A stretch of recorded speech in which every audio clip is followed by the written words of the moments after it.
And we are live. And hello, good evening. It is that time. It is 8 o'clock. It is another IBB10. We all know what it stands for now. I'm in bed by 10. But today I've got the usual lot with me, Mr. McCaffrey and Mr. Wood. How are we, gentlemen? Good, mate. yeah, I'm all right, mate. Recovering from yesterday from the away trip to Great Yarmouth. Been feeling very ropey today, mate. I tell you. Got back about midnight. I think one of the committee members at the end stuck me in a car that dropped me off at the station, and somehow I woke up at the right station. So, yeah, but we'll talk about that later. Yeah, Cool, sounds fun. Billy, how are we, bud? How we doing? Yeah, good week. Well, mixed weekend. We'll talk about Hastings men later. Yeah. Women today 1-0 winning the County Cup, beating New Haven to the league above, which is a decent win for us. But yeah, apart from that, it's been a bloody good week, mate. Really good week. Positive week. Lots of outside of football business getting concluded, and yeah, it's been fun. Good. And gentlemen, we have got a guest with us on my bottom right-hand corner. It is Rich Williams, who is the Lingfield chairman and owner. Rich, how are we? Yeah, I'm great, guys. Thanks for having me on. I've been looking forward to it. This is actually the perfect ending to, like, I've had a great week football related. So yeah, no, so I've been like for the week before. I'm like, yeah, I'm doing this, I'm doing that, and I've got the podcast. Yeah, so everyone's been asking me about it. I've had loads of people ask me for links and stuff like that. So hopefully we've got a few boosted viewings for you guys. No, absolutely. Thank you, mate. But right, normally I start and ask the first question, but I'm going to throw it to Mike or Billy this week and let them go first. So, gentlemen. You want me to go, Bill? Go on, Mike. Rich. Yes. Buzzing to have you on. And buzzing to be on me. We've been speaking for a while now, and you've taken over at Lingfield there. Yeah. First thing I want to know, what's happening about this stadium? Oh, yeah. So, well, how far back do you want me to go? No, right, okay. Let's just start from me, yeah? Let's ignore everything before, because that's everyone always talks about the past. I came in July officially.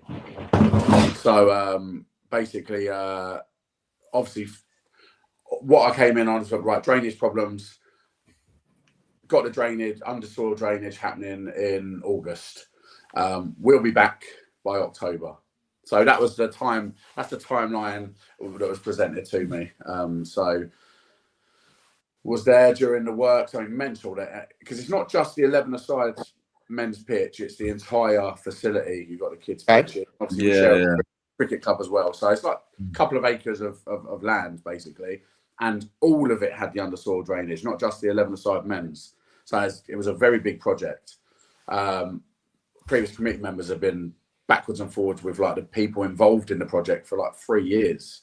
So maybe longer, but 3 years, yeah. So then obviously I'm there when they're doing the work, and I'm speaking to the guys who are doing the work.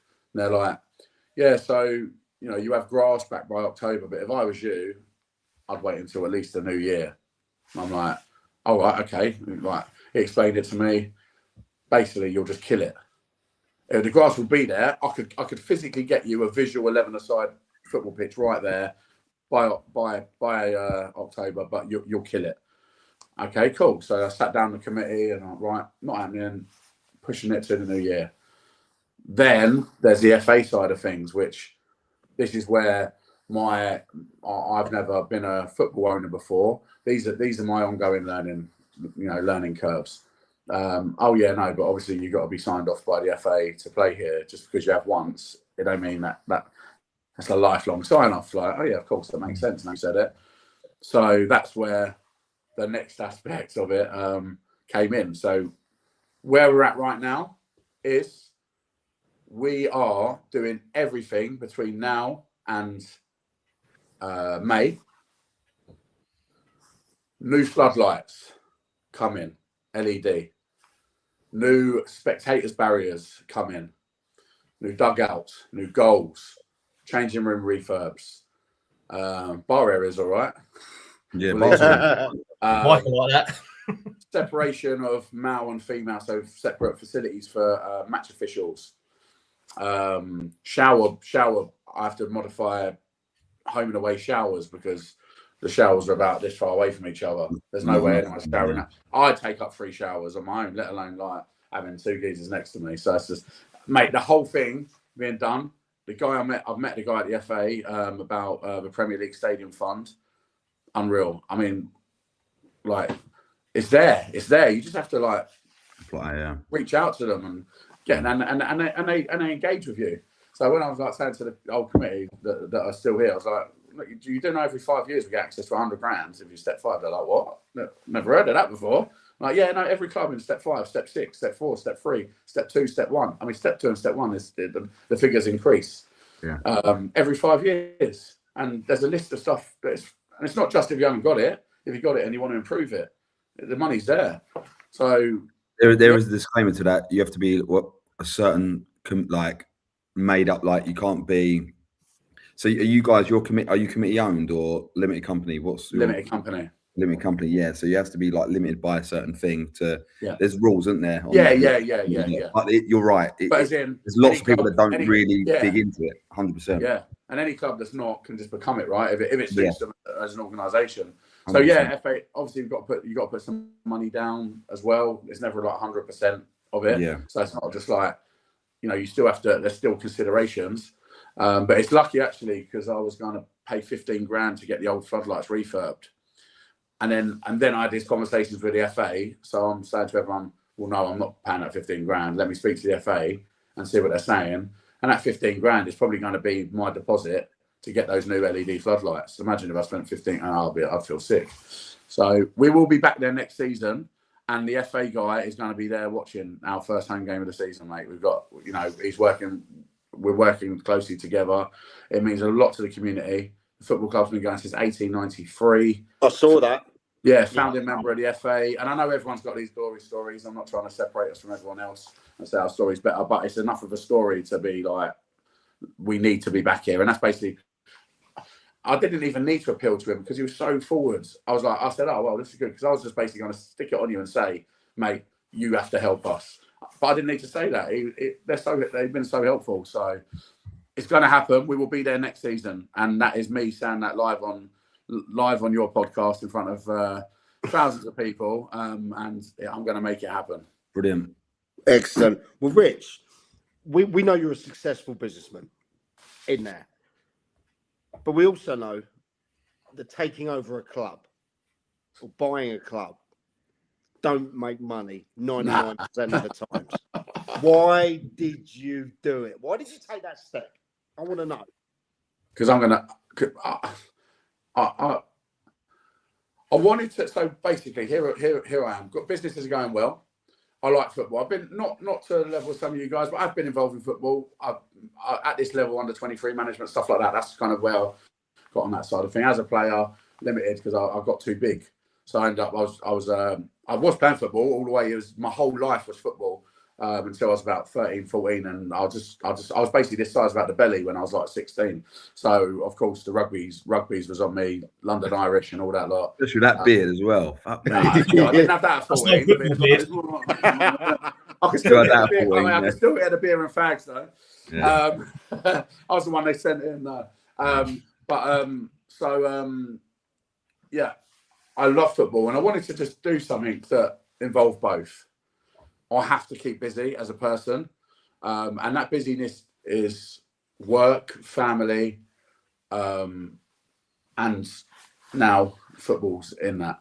Yeah. And I love the fact that it's football and work. I love it. It's brilliant. Yeah. Like it ticks so many boxes for me. So I was going to just do just start one up from nothing, pump money into it, see what I can do with it, just for fun, really. But then when I was speaking to a couple of the guys, ex-players and stuff here, and they were like, the club's maybe going to fold. And I was like, what? The club's going to fold. I was like, all right, let's go. Step 5.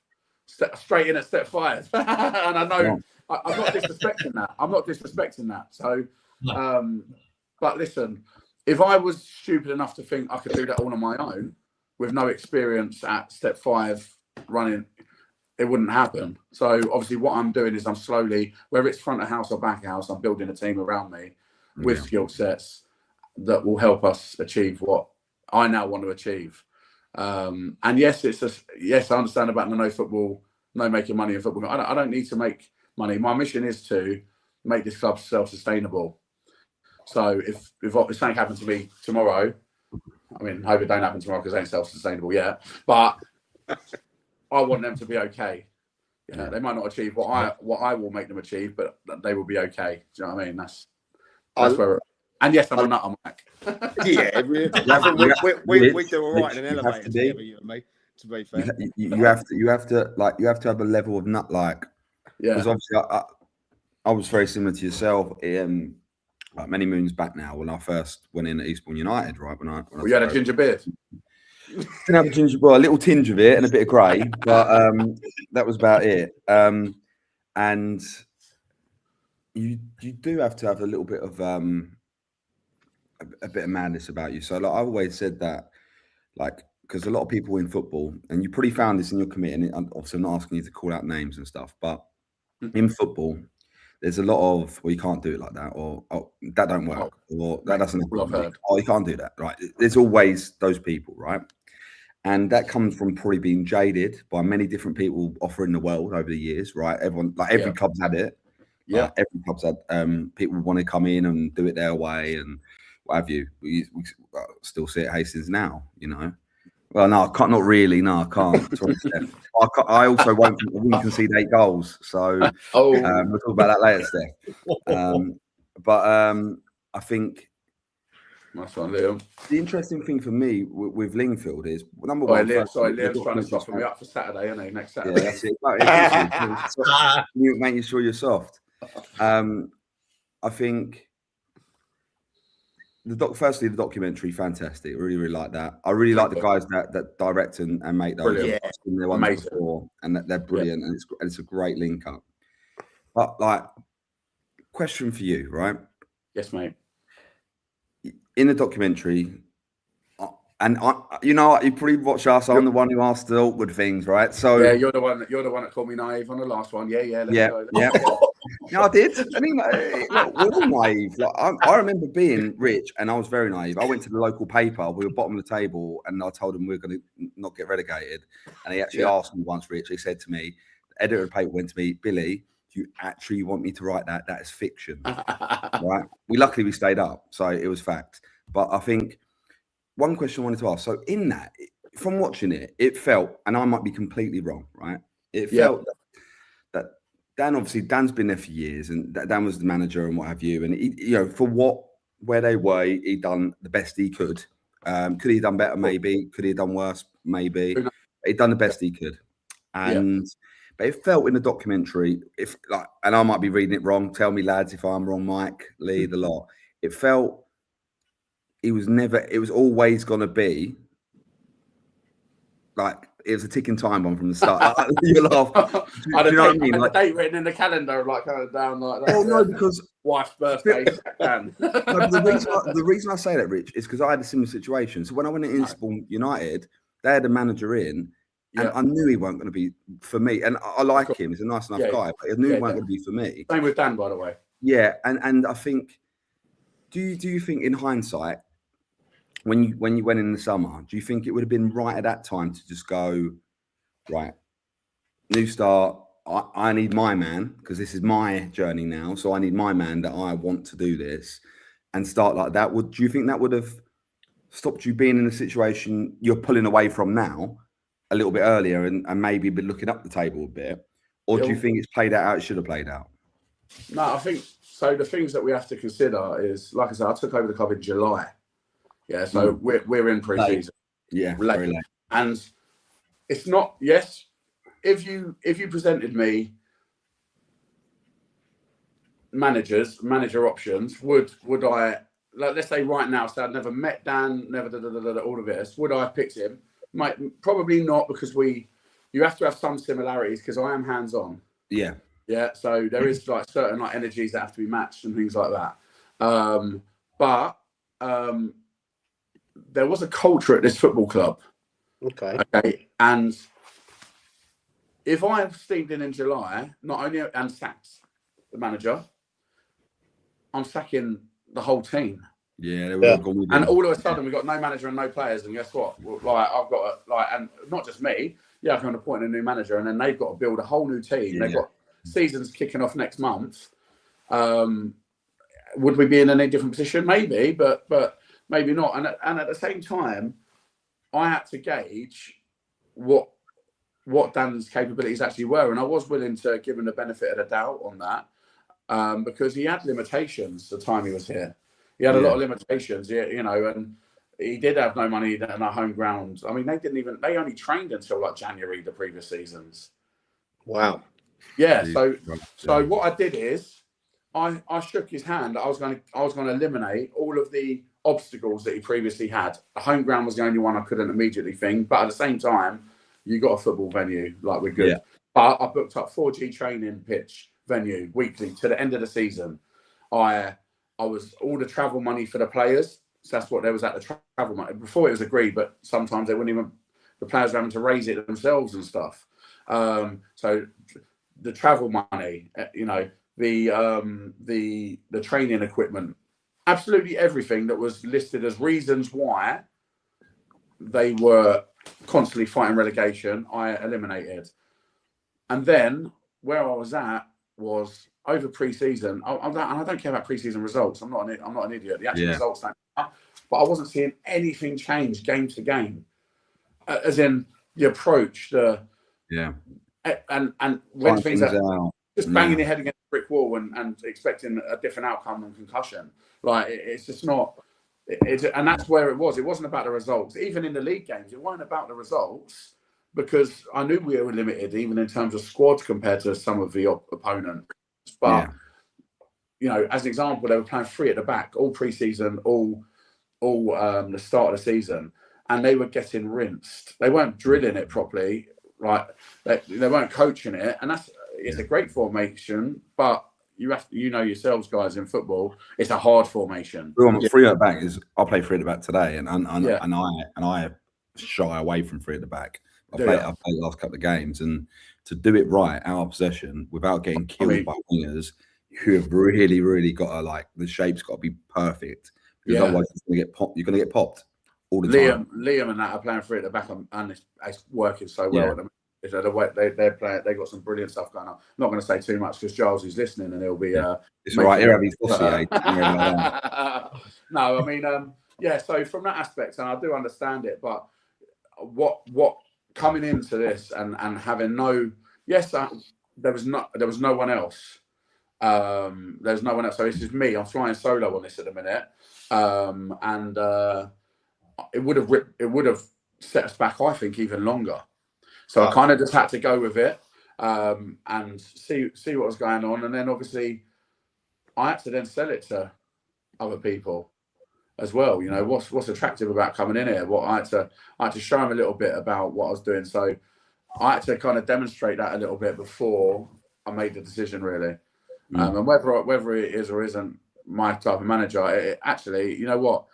If he wasn't the sort of manager I would necessarily pick, but he had all the opportunity to change my mind, basically. So, in my opinion, Rich, I love the documentary, right? And for people that haven't seen it, Project Lingfield on YouTube out there, it is a warts and all behind the scenes look at the club. I tell you what, it's not scripted, it's not rehearsed, anything like that. That they leave in stuff that you think, cool, should they have left that in?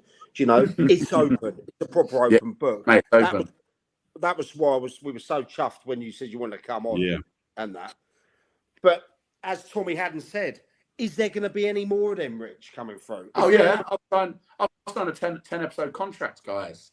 Really? There was a delay between 1 and 2 because there was some actual some personal things going on that side. Nothing to do here. Something to do with that side. But now they're back on it. Episode 3 has been filmed already and is being edited. I mean, it's not chronological. It seemed it. Do you want me to address the questions or how do you want? I'll just quickly finish this bit and then I'll just say that. But I will. so it's not actually been released chronologically as such. It's not just like like Sunderland to I Die was like start of the season all the way through. The kind of episodes 1 and 2 kind of were because of the importance of like old management, new management, and we're still losing. But episode 3 is all about the away day to Guernsey. So I bought an extra seat for Ryan. He's come and filmed the whole day he was there at 6:30 at the or 6:15, whatever, at the airport. He's filmed us. He spent the day with us. Did you fly out and come back in on the same day? Mate, yeah. They haven't got enough. They haven't got enough points for me to be putting them up in Premier Inn, mate. Man. We know about a weekend in Guernsey. They're I mean, I don't know how you managed to last the whole weekend. There's nothing there, is there? Well, we managed to find a few bars. We were just in the immediate area by the.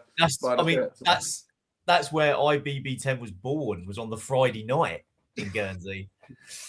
By 10, Lee. Yeah, that's where it actually came from. Because I was making the best out of him, and me and Lee were doing a live stream, and I, being the absolute degenerate I was absolutely wasted by a certain time, and him, being the absolute bore he is, wanted to be in bed by 10. So, he was dragging me out of the bars just to get in there. But anyway, Rich, do you want to address that question? Anything I do differently through the whole process? No, I mean, so I think with the timings, I think I'm happy with it. Yeah, I'm happy with it because I did also, I feel like a little bit was owed to Dan to have that opportunity because, like you say, he has been at the club for a long time and he's part of it. And whether he would be like chosen manager or not, I feel like he did have a deserve that. But actually, a lot of my plans, the timelines kind of jumped forward a little bit, just where my own worst enemy doing things like quicker than I originally planned. And ultimately, look, the stripping it down, I'm protecting my investment. Let's be real. At this stage, it's although it's not about making money, I'm protecting the investment I've put into the club and future investments into the club. And I'm also, what is worth more to me than 30 grand, 40 grand, or whatever it is to run a team for a season, like bare bones, is I'm protecting my idea and I'm protecting my passion in terms of I have a vision, and that's what I'm protecting. Because now I will do anything to make that happen, and that was the step 1 of that. So on that note, what is the vision? Oof. Okay. So vision in progress, can we call it? Vision. Yeah, in progress. Of course. No. So obviously, look, I broke the whole thing down into kind of steps, right? And step 1 was secure football back at the home ground. Obviously, you've heard the timeline of that. Okay, so that's where we're at. That is the final time someone will be moving that timeline. Okay, this is my timeline now, not timeline that's been passed to me by others. Okay, so that's why I'm not saying I can get it done by February and get it. No, start of next season, it's happening. I've got it in progress. It's happening. I'm there painting, decorating myself and stuff like that. All sorts. It's happening. Then step 1, part of step 1 as well is forming a relationship with the community. Football club's got no relationship really with the community, and non-league village football team, come on, you need it. So I've been hosting, because we have got the ground that we're not playing on, but I've got the clubhouse and all that. So I've been hosting monthly business networking events for local businesses there, advertising them on Facebook, free of charge to attend, bringing people together. That side of things. I'm hosting a couple of charity events there. I've been throwing parties there and all sorts. So forming that link with the community. Reason being is I am going to be, we're on a council pitch right now. We've got a long lease, 25-year lease, split into 2 12.5-year leases. I'm going to buy some land. I'm going to buy 5 acres though, not just like the 2 that you need for 5 acres. There's a reason. What's that reason? You just asked. Okay. I'm gonna build a college and an indoor sports facility there as well. Wow. Maybe you say that chat. Yeah. there's nothing in the area. Well, there is, but the college first and foremost. So I've got working links with Next Gen Football Academy. They do the Chelsea Development College program things, and they represent us at under 23s. That was the first business relationship that I formed. So the 16 and 17-year-olds play in our under 23s. So when you look at the results, actually, you'll think, wow, there's not anyone older than 17 years old in our under 23s, and there never will be. Yeah, it's not allowed.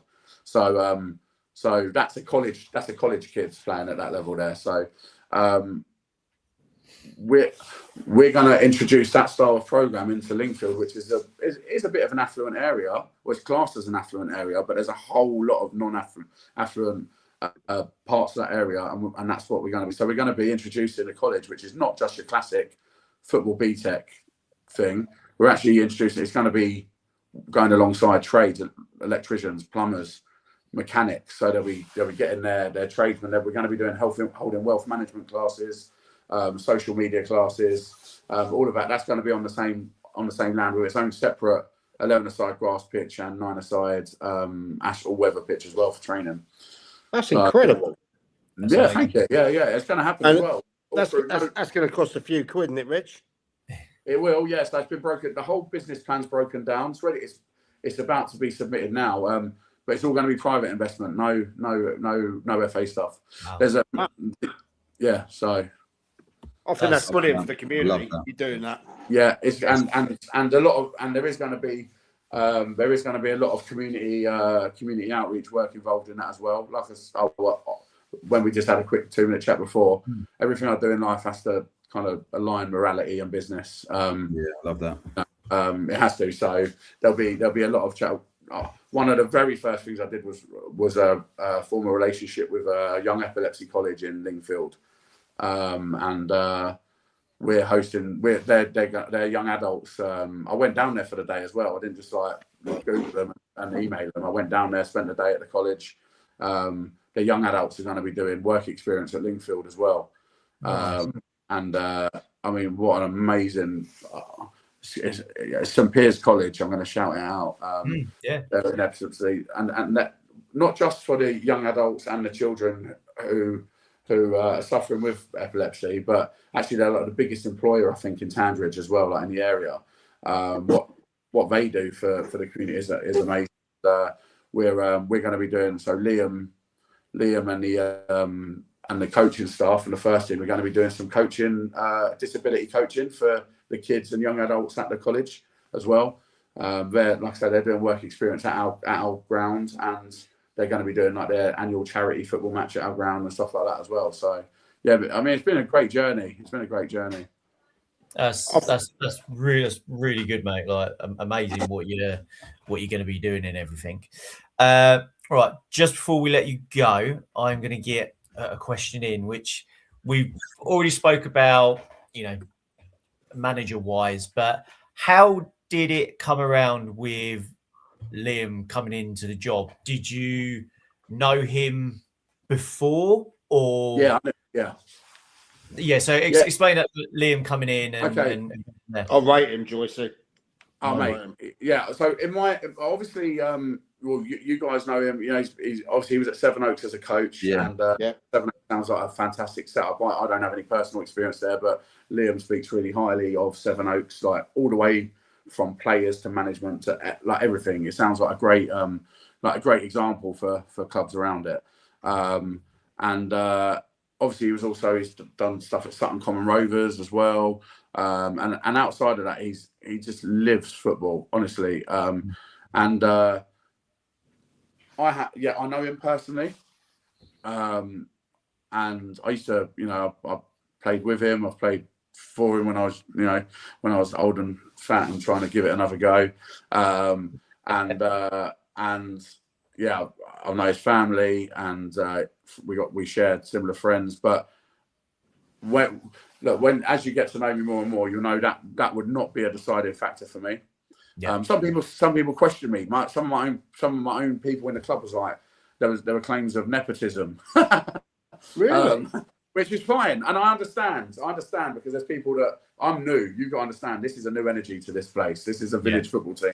I'm here like, yeah, fucking building colleges. And they're like, what is going on? And when are we here? It's scary. So it's scary, Rich, for them. It's scary. It's scary. It's scary. I think like that. All they're thinking about is, oh, am I still going to be able to, you know, put the flags in before the corner flags in before the game, or can I have my cup of tea at half time away at I don't know, Pagham? Do you know what I mean? So like all this crazy thinking is sometimes, whilst it's you've got to have that level of craziness to pull this off. Trust me, like, and it's football's obsessive, and you're probably finding it how every week it's you're probably getting more obsessed by what you're doing, right? Yeah. A lot of people are scared of it. They're so scared of it. So it takes us like, and then once you start delivering the things that, look, there's no doubt you're going to deliver these things. Then it's you get their buy-in, because they still get to have their sandwich and their of course, man, yeah, sandwiches, but they get cucumber in them now as well as ham. Exactly, there you go. But like, there's something in episode 1 of the documentary, and this is there's that film I said I grew up ginger in Mitcham. So listen, people are going to have their opinions. I used to wear Moschino and iceberg and that when I was younger. I was giving it. I didn't care. You can't, and I respect everyone's opinions. That's the difference. I don't disrespect, and I understand why they feel that way. I can completely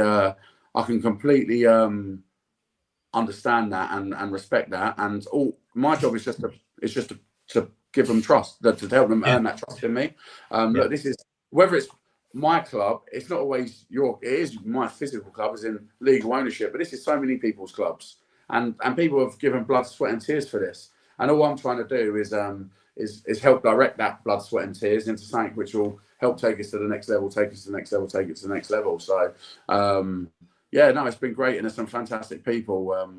There's John Tovey here, who's like the club sec, mate. And listen, we all joke about giving him grief, but mate, the club wouldn't even be if it wasn't for him. He's like in his late 70s, but he's a legend. He was on the plane to Guernsey with us yesterday. He still does it. He still does so much. In fact, I'm trying to take stuff off him so he doesn't say he just enjoy the football every now and then. But no, there's some great people involved, and I'm glad to be part of it. I think it sounds a really exciting time for the club. It really does, you know, because you seem like you're all in. You're 100% all in. I'm in. Yeah. I'll fold the other business, mate. I'll fold everything and just go in at Linkfield. Don't do that. My wife says, Rich, I did that. Don't do that. I'm not doing that. I was that mad. Right. Don't be as mad as me. No, listen, I just wanted to say, look, I understand, obviously, all this stuff is like, that's the vision. Right now, it's stay in this division. Yeah. Because obviously we haven't really spoke too much about the football, which is fine, but stay in this division. We're still doing a little bit of recruitment. It has to be the right people. Do you recruit, or does Joycey recruit, or do you both? No, Joycey. So squad selection is entirely his, and that's both which players he has in the squad of 25 or whatever it is, 20 whatever, and who he picks on the 16. All I do is I had some funny arguments online, like you should leave it to the manager. Basically, one of those like free football agent things, but not the free. You do one, don't you, Bill? Yeah. I've used previously when I was 23's manager. I used yours ones before. That was great. There's a few more that have popped up, and one of them, I literally all I did was put a player, pop me a message, or I've popped you a message to a player. And the person who was running it was like, leave it to the manager. Like the actual, whatever the company's got. I was like, end of the day, it's your club. And if you can't have a healthy relationship with your manager, then what's the point of doing it? Do you know what I mean? Yeah, exactly, Obviously, look, end of the day, we all know if the results aren't going the right way, they're always the first to go, right? Like we'll talk about clubs later, but boardroom members,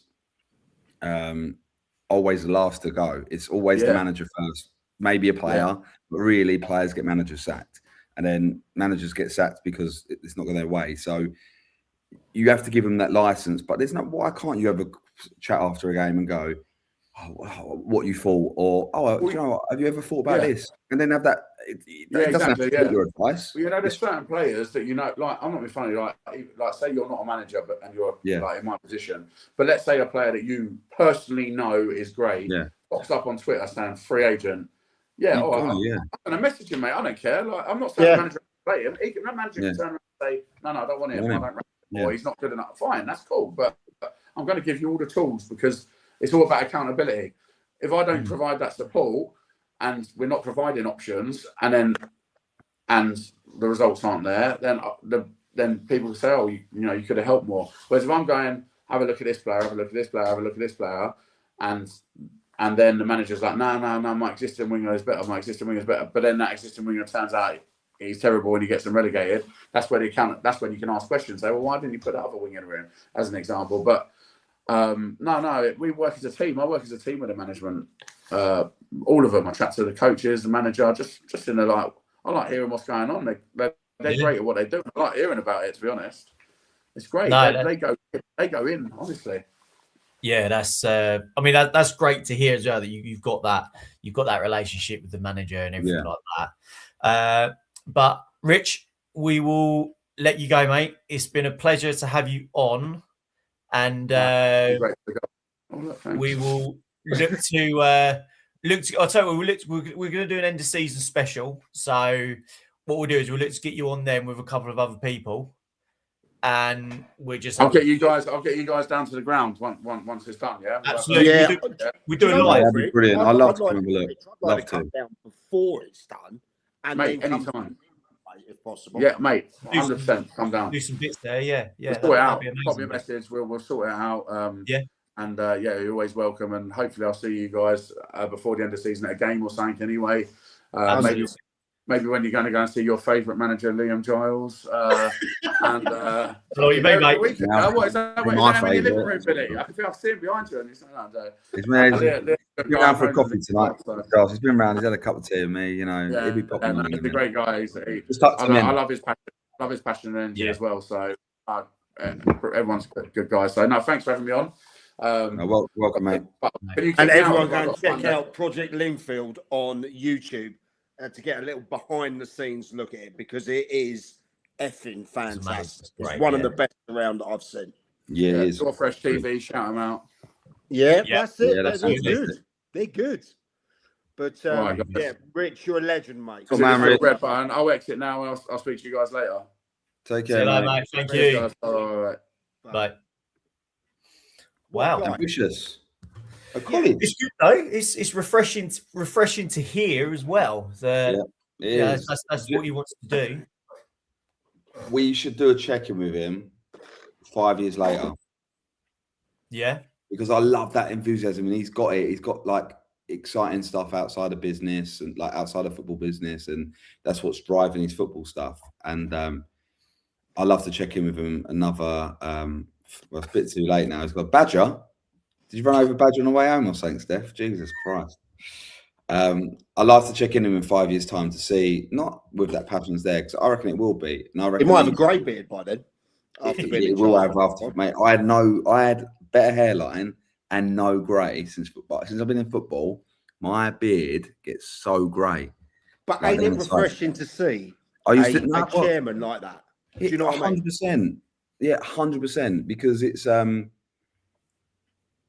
he's all in, isn't he? He is all in. Yeah, he is into it.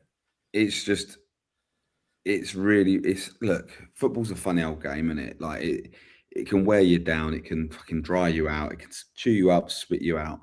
But if you've really got an idea of what you want to do, and he obviously has, and I love that college idea. So what that would do is how ambitious is that? That's great. Yeah. 5 acres of land, college for the community. I know. You know, but not only Linfield. Thing is though, not only he's doing that, but also it's going to make jobs as well. Jobs ain't easy to come. All right, Lee, you looking? No, mate, I've already got one lined up, so I'm not worried about that. Don't tell him about the deal. But look, I think it's great. And I look, first step is footballing wise, they've just got to stay up in there. And I think what they've got 3 games in hand against the bottom lot, so could pick up another couple of wins in that, and they're away from it. And let's be honest, like it's really no one's winning down there.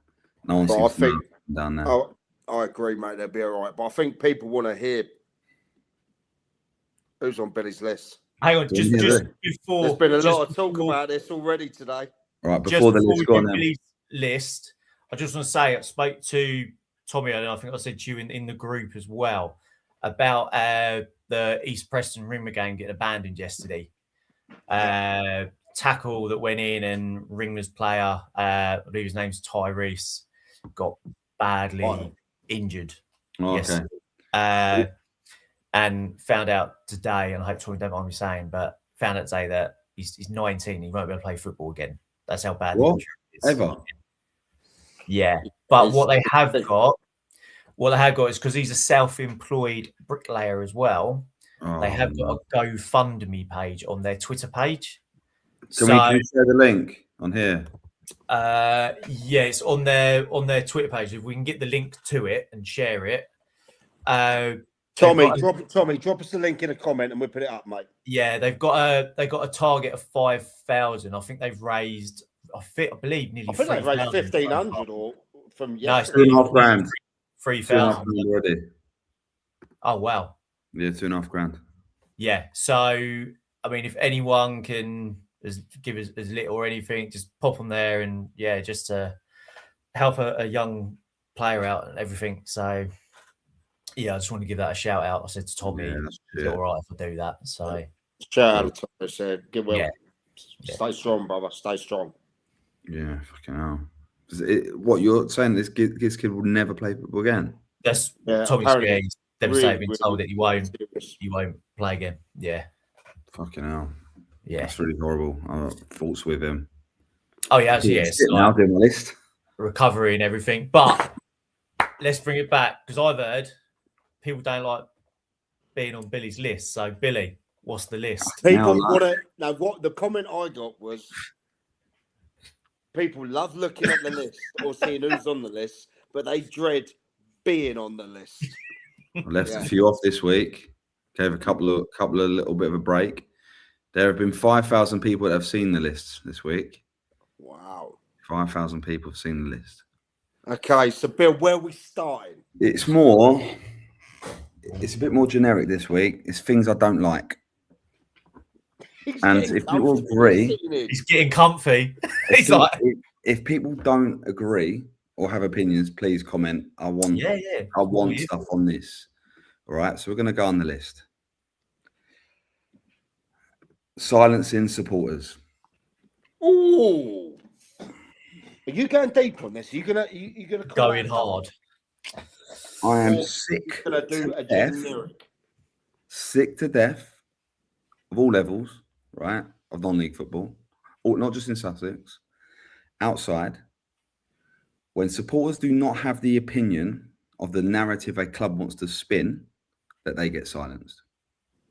I think it is disrespectful. I think it is so fucking woke. I think it is, it's weak, shows weak people who pretend to be strong. I think they're weak by the way they behave in this situation. And I think if anyone pays their money, like if you went to go and watch a movie, right? If you go to the Cineworld and you spend probably about 100 quid now to go and watch a movie, innit? It's not £3.80 like we used to go when we were kids. Yeah. But if you go and the movie's as bad as when I went and watched Avatar, right? You've got your right to an opinion, right? You've paid for your ticket to go in. Do I think people should be bullying people? Absolutely not. But saying people have got it wrong, or they're not right for a job, or I wouldn't play this person, or I would play that person, or our recruitment's been shit, or that's not bullying. Like, come on, that's not bullying. Going personal about the person, making derogatory remarks about loads of clubs, Dave. There's so many people that do it, but if you're making derogatory comments about how someone looks, or trying to fucking make them out like, or trying to like ruin their individual life, but I don't care if you do this job full time, part time, voluntary, or whatever. If you stick your head above the parapet and are running a football club, whatever level, make sure you're ready for criticism when it don't go well. It's all right when it's going well to take all the plaudits and the pictures with the fans, and like posting about the wins, or look at us, we've gone from X to X. Well, when it's shit, What, you just pretend it don't happen and hide, or then project. So supporters kicking off. Oh, it's your fault for kicking off. You're bullying me. You're a problem. I'm not. You're blocked. And then people getting blocked from their club that they pay money for a season ticket for. But you're having a laugh. Like, blocked on social media from a club that you go and spend your hard-earned money on because you've got an opinion that doesn't agree with the narrative. So, like, on the reason it's on the list ain't because of an individual club. Over the last 5 years, I've witnessed this. In fact, at times at Hastings, people go, "Oh, should we hide that comment, delete that comment?" No. When I was running, no. Like, even if they're slagging me off, fucking whatever they want to say about me, yeah, there's some great stuff, right? But you can't close the narrative because it's not going your way. Like that's how I honestly feel, right? When it gets personal, people make allegations, whatever. Then they're stepping over the line, right? But going, I'm not too sure the recruitment was what good this year. What's the correlation between recruitment here, recruitment there? We were good there, but we were poor there, and we were poor there. What's the who did this, who did that, and who did this? And if there's a pattern and you don't like the pattern that's being called out, I'm sorry. I agree, mate. I think look, it can't get to a point where it is a bullying, it is personal attack there. But when you're voicing your opinion on that, and there's been a lot of talk at the moment as well, online, clubs that they're not happy with that. Yeah, I think it looks worse if they start deleting the comments or turning them off. You're trying to hide something, aren't they? You know, look, if people cross the line, they're blocked. They should be not allowed to go and watch the team as it is. But if you're paying there and you've got an opinion, you should be allowed to voice that. I do. Yeah, so I agree, Bill. I just don't like it at all levels. Like what? Tottenham don't do it. Arsenal don't do it. Man United don't do it. And they get vile attacks. Yeah. But they put themselves in those positions. If you're in those positions, you're at a level of responsibility, whatever club you're is, whatever. Like, if you want to shine a light on your club and you can't take the heat and it ain't going well, don't shine a light on your club. That's fair enough. With Hastings, when we were building that, I knew all the stuff I was doing, people were going to have eyeballs on us. And I knew that if it fucked up, yours truly was going to get it, right? I knew that. But I took it. You know, you took it. Like when I left, I took it. Moving different clubs, Lancing, even that, I took it, right? The ones I didn't like were the vile pricks, and they're still on social media. And to be honest, it could still get fucked, right? But the general opinion on results and if things are right or good enough for the level and all that, you've got to take them on the chin, whoever you are, right? You got to. And with that, you don't silence people's opinions. And we all know social media is a parapet of fucking craziness, right? People's madness. But at the same time, sadly, it's the world we live in now, right? Yeah. 100%, Giles. You got free. Very true. You have to. Yeah. You have to. You know, that's why if it steps over the ball, like the line, or there's racism or anything like that, fucking, for me, prison sentence, like for certain things. And I'm not against that, but having an opinion, 100% should have freedom of speech. Yeah, you shouldn't be getting your comments blocked. I think it was like you said, leave it up there. If you it's pay so your money to go and watch these clubs, you could be going for 15, 20 years. All you got to do is put a wrong comment now, and you're blocked from those comments. But also, Lee, if it's on there, right? If you put it on there and you look like a div, hang them out to be a div. You're hiding it because you don't want them to know something. Yeah. That's normally what it is, isn't it? Let's be honest. Exactly what it is. So silencing supporters don't like it. That's on my list. Right? Done. Moving on. What else is on Billy's list? Wasps the point. East Grinstead. Wasps the point. Okay. More changes in the starting lineup this week. Sam Freeman in goal instead of Alu Seka. I saw. Sam Freeman gets sent off after 6 minutes. Oh, I saw that. That was a mistake, wasn't it? I thought he was going to give him the old British Bulldog, spinning around and slapping. Do you know? That's what it looked like from the picture I've seen. But look, I'm asking at this point, Mike, right? Because you were really supportive of them. Yeah, and again, this isn't a knock on the managers, right? Because they're good guys, right? Oh, Chris, shut up. he always has a dig of me about that, Chris. He's getting me to relegate him. I won't do it. So I have respect for the lads until they are relegated. I'm joking, Chris, anyway. Right, so they're on 4 points, 25 games played, yeah? In that league, you play 42 games. So they've got what they got left of that. They've got what, 18 games left, mate? Yep. Yeah. Am I right? 54 points. Oh, it's 17 games, yeah? 51. Yeah, so on that note, they are also 19 points adrift. 19, yeah? Leaves 32. That's some run. And Dave, you just took the thing out of my mouth, right? We're going to go through their team. Have a look. And I'm not. They've got hella players in there though. Why isn't it working? Sam Freeman just allegedly got a message. I'm going to say who from. Around £400 a week. That's what I'm just being told. Don't shoot a message. You might not be. Aaron Hopkinson, who I've got a lot of time for.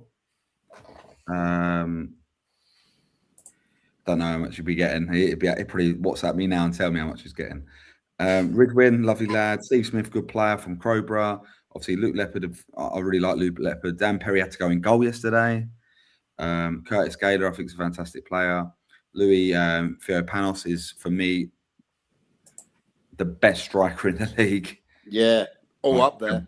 The best striker in the league. And he don't come cheap.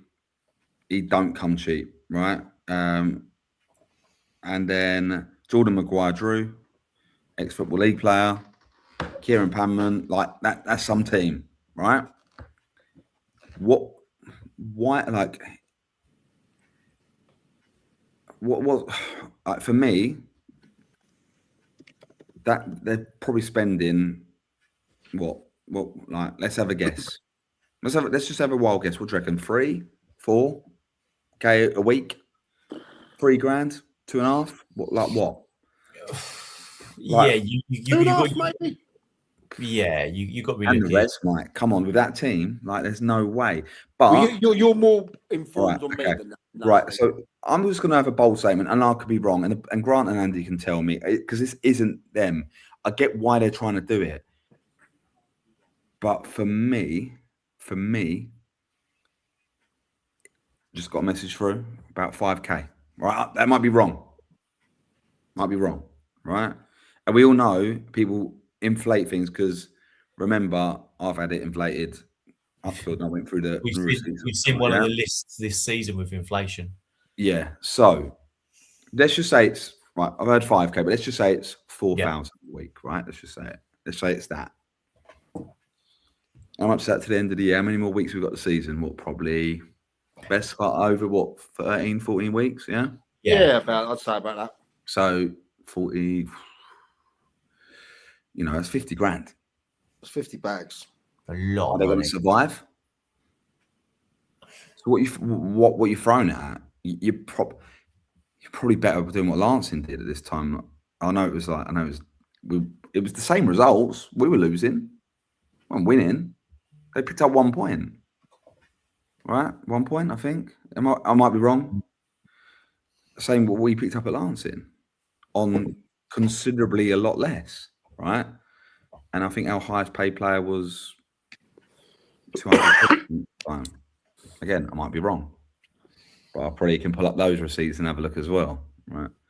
Might be 250 actually, something like that, somewhere around that range. The question I've got is for them, like, what's the point of this really expensive team if they're not picking up the results? Are they better, getting a bit of a better balance? Yeah, accepting fate. Grant and Andy, keeping their powder dry for next season to make sure that Grinstead return to the Isthmian League. Like, that's what I would be thinking, right? Bill, are you agreed that the problems were before they came back in. Oh, they flirted with relegation for years. Yeah, but their manager, to his credit, always pulled them out of it. And not on a load of money. Like, you know, you only got to look at what's going on at Forest Row now. They're giving it a go, aren't they, with the old assistant manager there. It's good game, yeah. And he's a top lad, no. Oh, fucking brilliant. And I hope he does really well there. Yeah. Knows his stuff. Yeah, he's coaching, yeah. But I just look at it and go,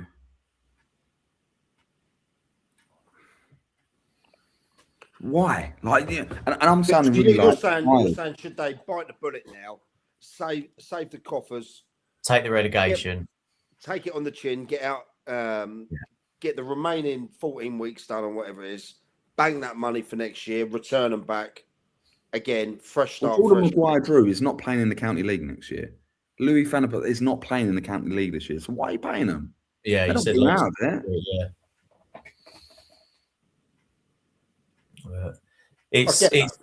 It's now, yeah, you look and go, you just say to him, look, let's look at next season now. Let's build for next season and hold off bringing all these players in and spending this money, and hold it for, like you said, hold the budget for next season and get them straight back up.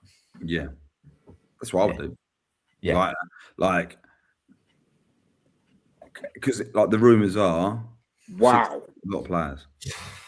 But then you look at it and you go like, well, yeah, let's have a look. How many people were different from the week before when they lost 4-2? Where's Don Vos gone? Jesse Starkey, where were they this week? Do you know what I mean? Where are those players? No, I don't think they will, Gilesy, and that's my point. I don't think they will drop a level. So why bother keeping them around? You know, young Leo Vowles, from what I saw for him when they were at Forest Row, I was really excited by him. That's a crazy stat though, that one, Bill. There's this one here. Six players. Six players. Yeah, but you got to also take into consideration the players that were there at the start of the season as well. So like if you I don't know, if you level it a little bit, it's probably less based on this regime. But remember, they brought all their lads in originally from Forest Row. Obviously, some have gone back, or some have gone to other clubs. Yeah. You know, I just think, for me, I don't know. I think I look at it and go, you're 19 points. It's not like they're 3 or 4 points or 5 points adrift, and they can nick it. Because look, if that's the case, if you're still in the game, like if you're still in the game, if you're, for example, in that league, you are, say, you're Hassocks, and now you want to throw a little bit of dough at it to make sure you're getting you're being one of the 5 that don't get sucked into it. Yeah, fair play. One of the 5 that don't get out of it, sort of thing. Yeah. You know what I mean. But that being said, they are 19 points adrift. Now, if they want to go on an unbelievable run, then fair play. And if they do that, great. But we've not seen that yet. And they've been at this for a while now, right? So I sound somber with this because it feels I feel like a bit of a prick saying it. But at the same time, it's miles away. It's like, I've sent a message. Mike, if you were 5 points, I've sent a message on this, right? Yeah. From a pretty reliable source that I know well, you know. So there's no reason for him to message this. Private investment half, club putting in half, and the club are going to sit down with the players the next few weeks to talk about the players offering the deals. They'll pay them till the end of the season, as long as they sign next season. Okay. It's interesting. Well, none of them are going to stay next year in the league below. No, I hope it.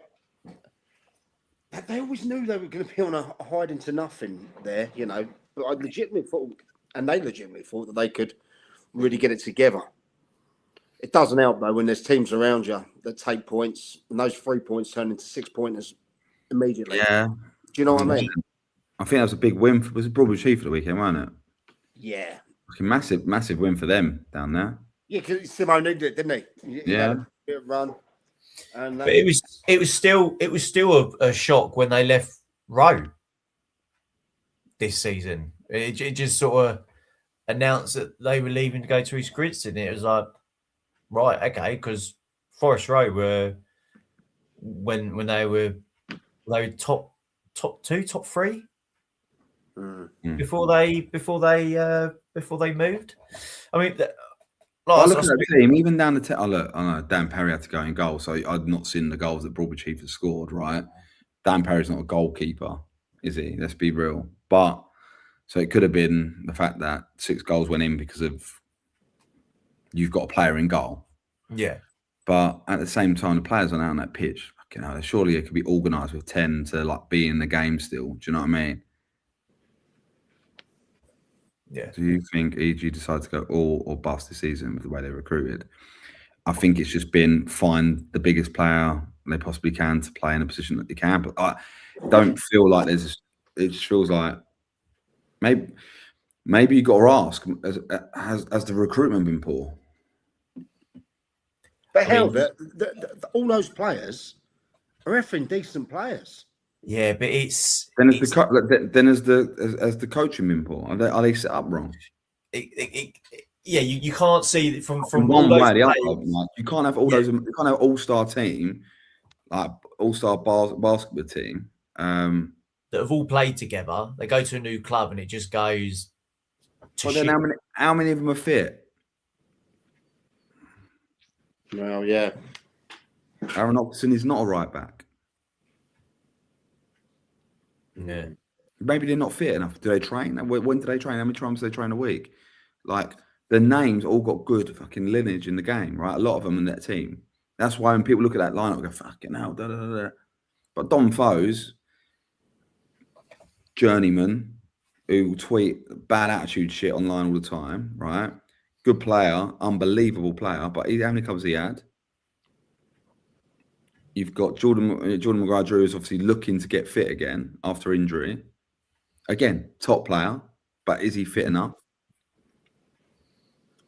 Aaron Oxon's not a right back, 100%. But then maybe it says right back because he's wearing 2. Did they play for it? They might have played 3 with wing backs. I just don't know, right? I don't know. Like, I find it fascinating because they're not getting pelters for this, by the way.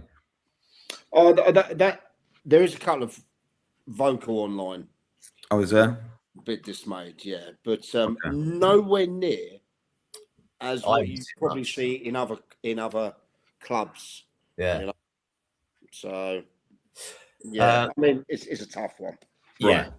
Really is. Bill, so that's next on the list. Bexhill United from a goalkeeper's perspective. Oh. What do you mean by this, Billy? Well, as everyone knows, you're going to be talking about the game yesterday. Yeah, so Stefanos Akros is part of my staff with my women's team as well. A friend of mine. Conceded 8 yesterday. Now, we're not 5 to the same player, wasn't it? Who did they play yesterday? Eastbourne United. Well, who I've tipped for the playoffs, remember? So don't forget that. No. James Hull, Hastings United lad, come through, was back at the club this year. Didn't work out. Previous management moved on. No, we've got stuff to talk about here. Don't worry, we've got the list, Ryan. Relax. So look, what I mean from a goalkeeper's perspective, I'm taking the piss, right? I'm just taking the piss with him. But actually, look, I think I was shocked because I've really liked watching Bexhill play this year, and I think they've been brilliant. But I think they look a little bit light defensively. Like, they don't seem to have there's no Dan Rogers playing. Richie Welch obviously is coming back from injury. Andy Corrigan wasn't playing. I think he's been playing left back from this year. But I just wanted to. The reason I wrote goalkeeper's perspective, I just wanted to wind Steph up, if I'm honest. But it was James Hull. James Hull that scored the 5, wasn't it? Yeah. All all the whole boys are Hastings lads anyway. But I think literally stone's throw. They all grew up a stone's throw from the ground. But I'm surprised, but not surprised because of it seems to be a bit depleted defensively for Jay. Jay's doing a great job. I don't think we can knock him at all.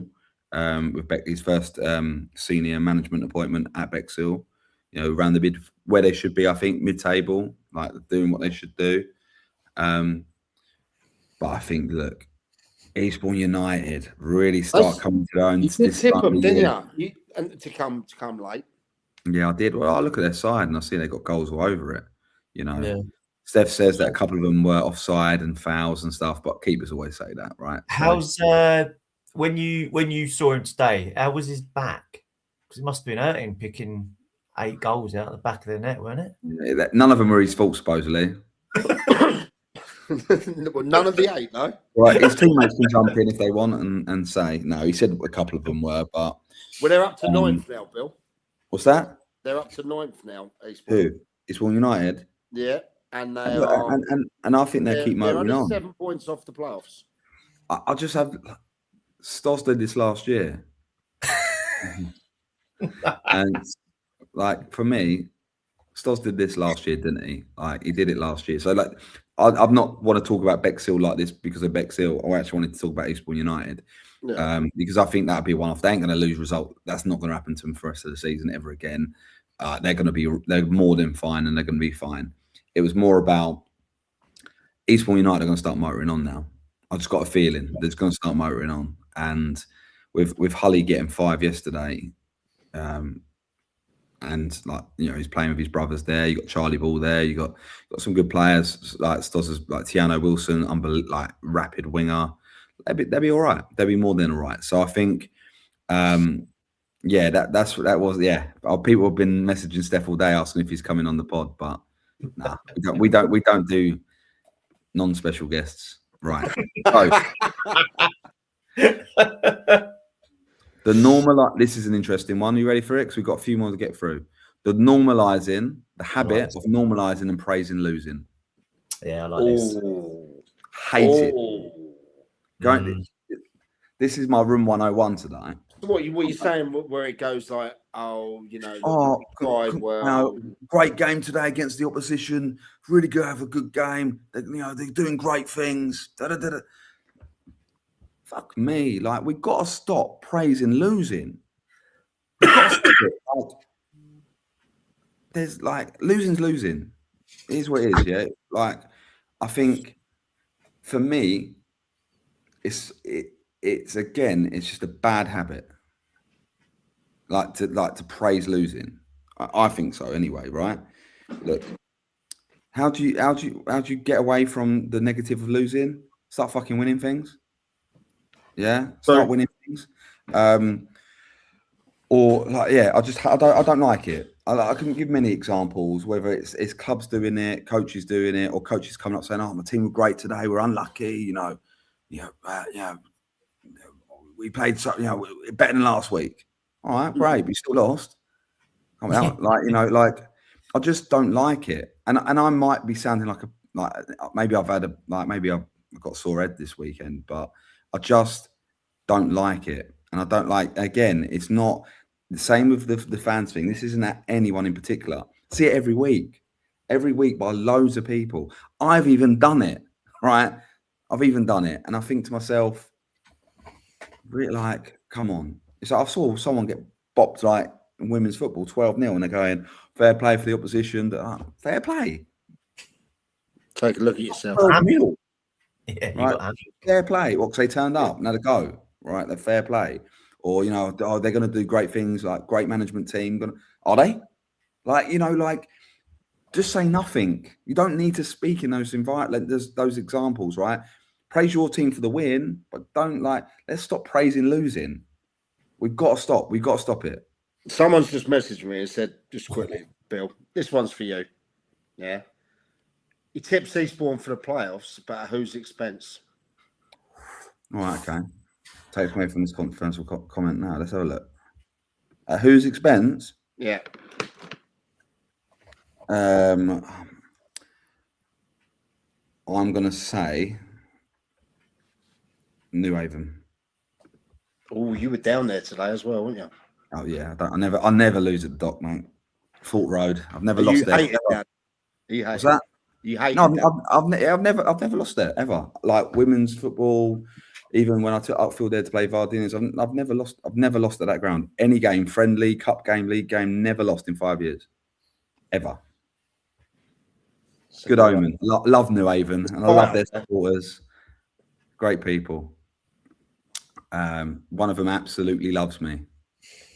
Tweeted about me loads in February. I've missed you.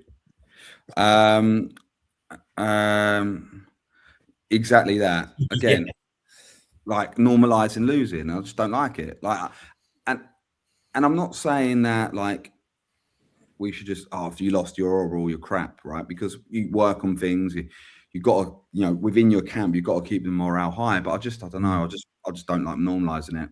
No, I'm not a fan. I'm not going to brush over if my Hastings women team this year have lost more games. We've lost more than we've won. We have, right? Because we haven't got the depth of squad that we used to have back in the day.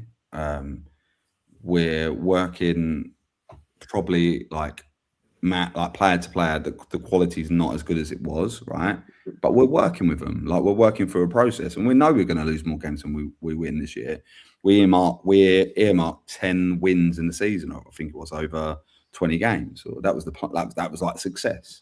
So I just think, but you're not hearing me scream and shout about, oh, we were unlucky today or anything like that. Like we lose 1-0. We played Bexhill at home. They had one shot, 1-0. We had 95% possession. What am I going to go? Oh, we battered them today, but you know, maybe I did. I don't know. I have to look back. But like, you know, it's that normalizing. Like even like I said, I've done it. I've normalized, and I don't like that at all. So we need to. Look, I might again. This is my room 101. You lot might say. No, I agree. I'm interested on your points on it, lads. What do you think? Look, sometimes the coaches need to look at themselves. Yeah. The players need to look at themselves. The whole foundations and what's around them need to look at themselves. You know, there has to be accountability. Okay, sometimes you don't get the rubber to green, but that's football, and that happens. Yeah. You know, so yeah, I'm not a fan of that. It's funny if you've got teams that are losing every week. And then you've got other teams that are praising and going, you know, they really came today, gave it a go. It's like, no, something isn't right. I think they do it for niceties as well on online. And yeah, but you do it for niceties. What you do it for public image? Like to make yeah, but you do it for niceties, and you think that it might give that other manager that little boost. But it's like, well, no, you've got to win games. Do it in private. Spend 20 minutes after the game talking to them about what they're doing and how they're doing wrong, what they can do to change it. What you think. Yeah. Like, and they might still be doing that, but you don't need to like fucking what to like take the heat off them. No, like if you accept a job, the heat's on you. Oh, did Ben Smith come out? Not Ben Smith, sorry. I don't know. What's that mean? Sorry, what does that mean, mate? That's in code. Me a 1-0 set. It's like when we beat when we lost when I was last, we lost 1-0 to Sittingbourne, who scored 100+ goals. Yeah, should have got beat on paper 6-7-0. Right? The Ryan Maxwell. Well, he didn't headbutt me, thankfully, but did Ryan Maxwell jump out and say, "Oh, fucking, you know, really done well, like drilled side," because he was that day, but he didn't. Right? And I didn't expect him to.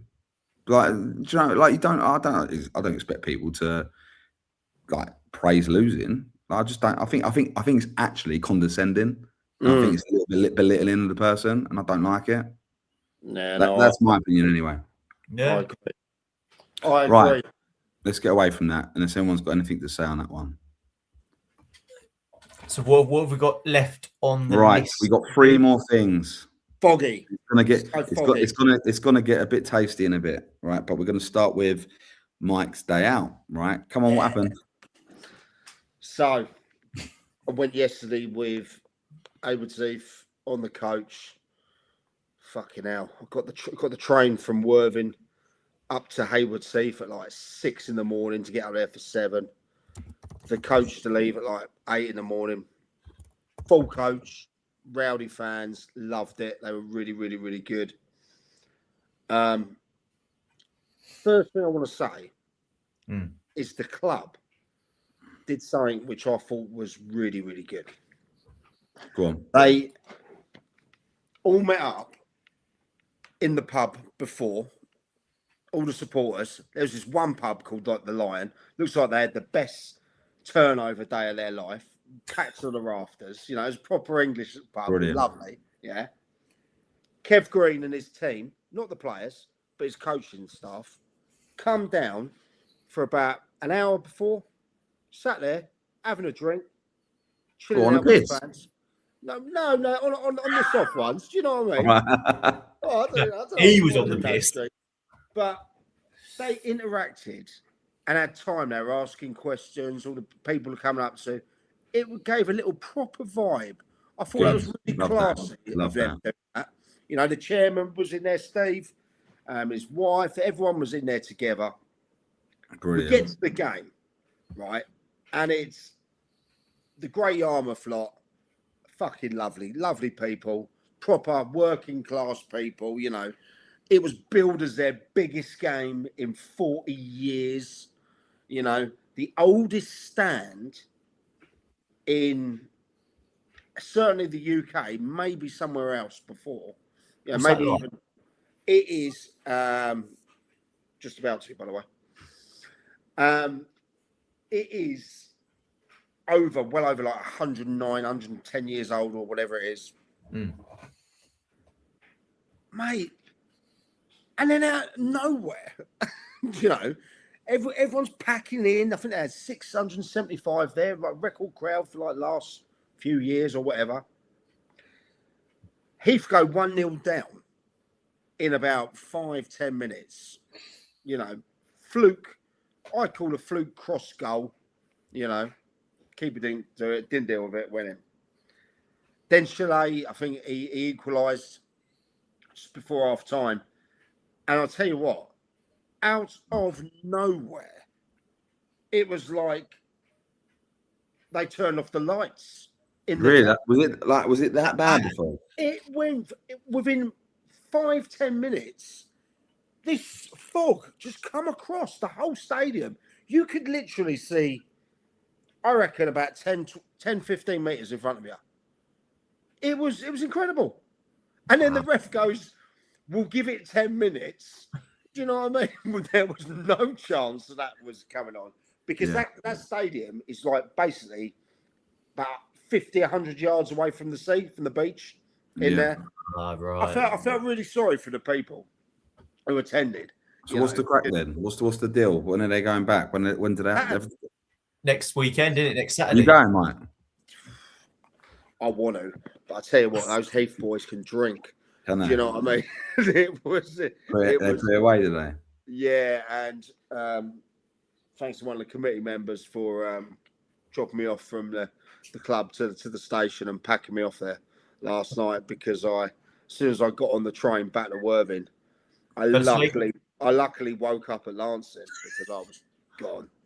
I'm on the couch that morning. The wife's there. She's looking at me like that. But it was a classic day. It really was. The fans loved it. I truly think Hayward Heath would have done them 3-4-1 after that. Yeah. So hopefully they can go back and do the job. They were definitely all over them. So yeah, great thing. And unfortunately, with Crawley Down Gatwick going out, they are still in the hat, which is in tomorrow, I believe. Yeah. You know? So yeah, but good luck to them next week. But classy from the management staff having a drink. I saw Kev's little speech on the coach class. Oh yeah. By that time, everyone's at about 15 pints down. Do you know what I mean? But he comes. I'm telling you, I'll be dead. What? I'll be in bed by 10 with Lee Penn. By 15 pints. So just before we go back to your list, Phil. Yeah. Just so I was Horsham YM against Forest Row yesterday, but it was also the first video for the Why Always Them. And I've got to say, and if anyone's watched it, let me know what you thought.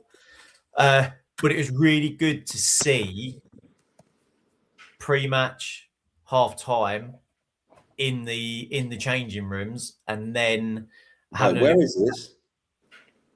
It's online already. On my channel, yeah, on my YouTube channel. Okay, I'll watch after this. If you go on Twitter, it's on there as well, so you can just click on it and get straight to it. But it was really good to hear what they're like pre-match and half-time, and it just gives you an insight to what Horsham are like as a club. But also, I did my little voiceover acting skills yesterday. Don't recommend. You ain't got a face for it. I got a face for it, mate, but the voiceover was right. It was basically I went along the lines of Horsham YM. Are they the bad boys of the league? And why is it every team wants to beat them? Of course, they're the bad boys of the league. So I'm hoping with these videos I'm doing, you're going to start to see a bit more of what the coaching side are like and the team, and then everyone can make their own mind up from there. I like that, and that's on your Football League Adventures channel, and you're going to get that the link. Yeah, first one's out. It's linked twice on my Twitter as well, so just literally go on my Twitter and it's there. Click it; it takes you straight to it. It's not X, it's Twitter. I can't call it X, it's Twitter. Right, Bill. On that list, this is where it's getting juicy now. The gloves are on. Go on. How many have we got in here so far? About 1,100. 1,100, right? So, live. I just want to say this first and foremost, right? This is all alleged. Okay. Right, where's this going? I was not there, all right? I was not there.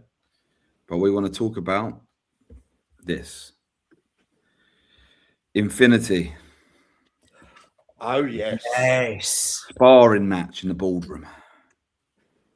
A little bit tasty. So, Infinity lost yesterday, I believe, 3-1.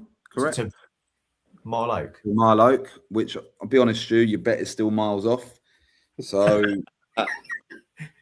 we ain't going to talk about Shoreham because people think we're obsessed. But your bet's still off, boy. Love you a lot, Stu, but it's not going to happen. I hope you can stay up, and I think you can stay up. I want to say that every week, but I don't think playoffs is going to be in reach for. He's in the room. Is he there? Is he there? He's in there. The Slaners is in there. Right. So, Bill, what have you heard? Yeah. I heard, and Lee, you can jump in because you know a little bit as well, right? Mm-hmm. What, 6 points in what? In staying up? Is it staying up or playoffs? Look, Stu, you're close enough to have a go and get out of it. So have a go and get out of it. And then sure, I'll be in the Prem next year, and it is what it is. Right. So, what have you heard, Bill? I've heard things aren't all rosy in Camp Infinity.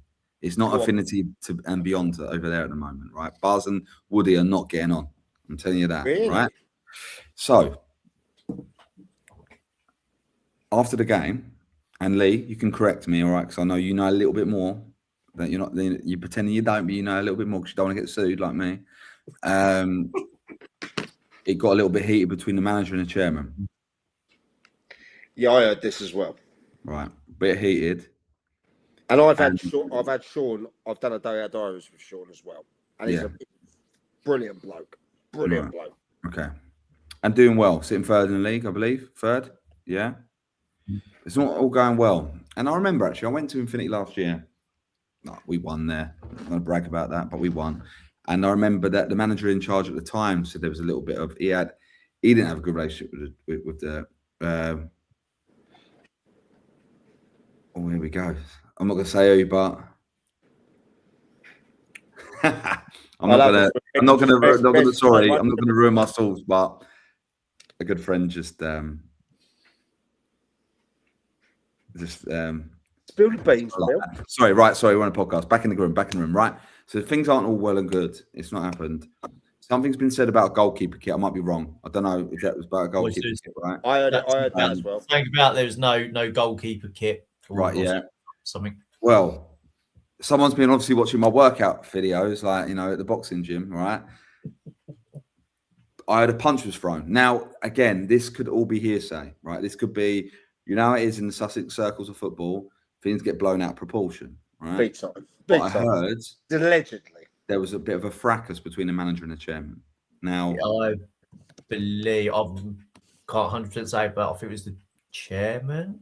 Right. Okay. I heard one of them had each one up against the wall or so. A little bit of this, a little bit of that, a little bit of, yeah. Right. Okay. So, not all well in the camp affinity. Now, hopefully, they've learnt from the heat of the emotion of it and kissed and made up today, and we all move forward.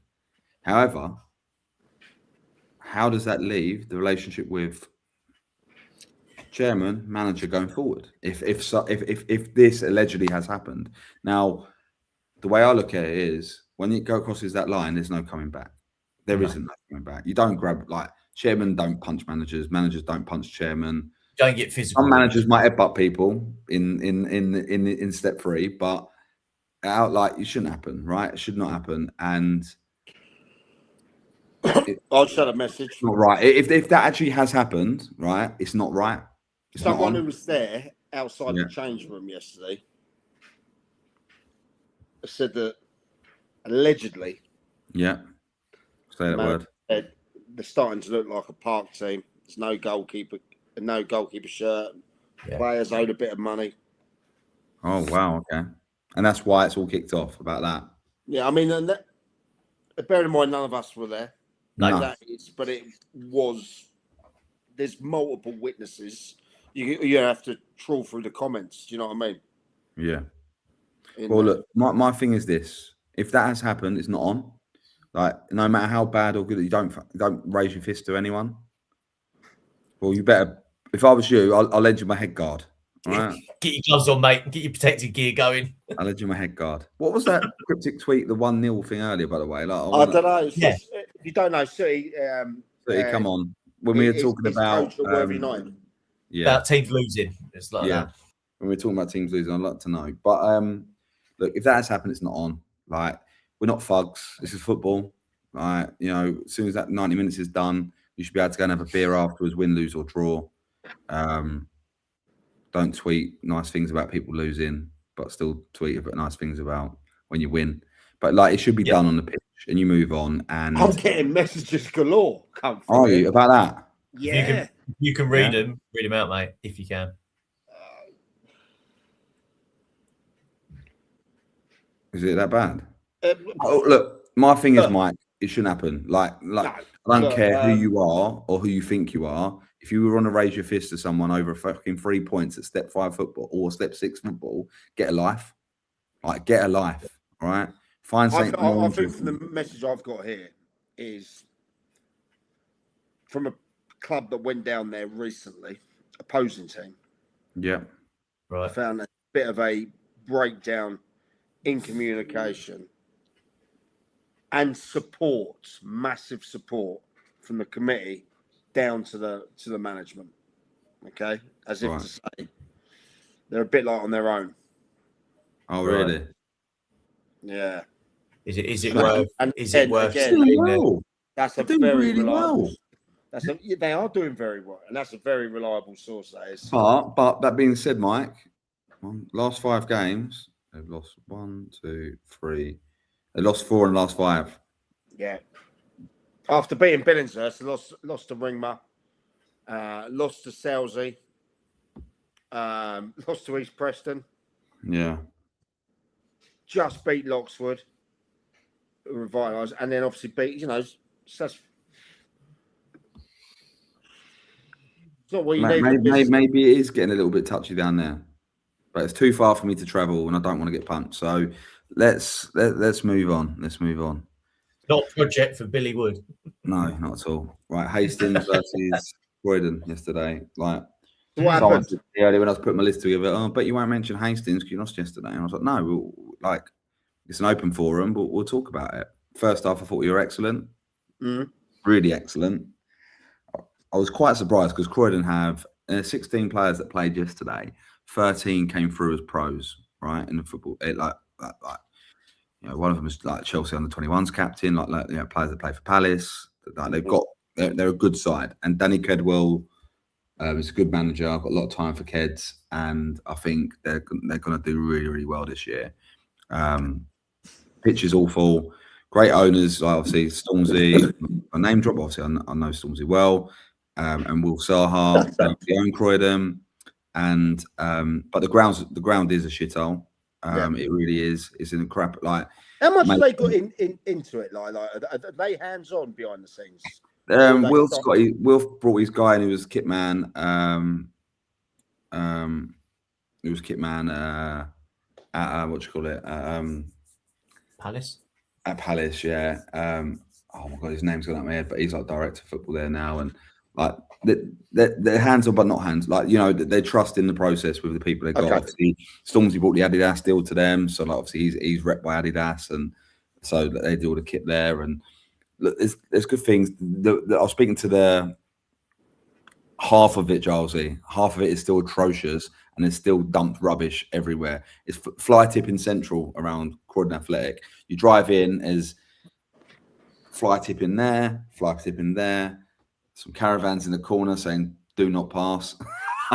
Like it is what it is. And I'm from Croydon, so that's where I actually was born, right? So I know the area well.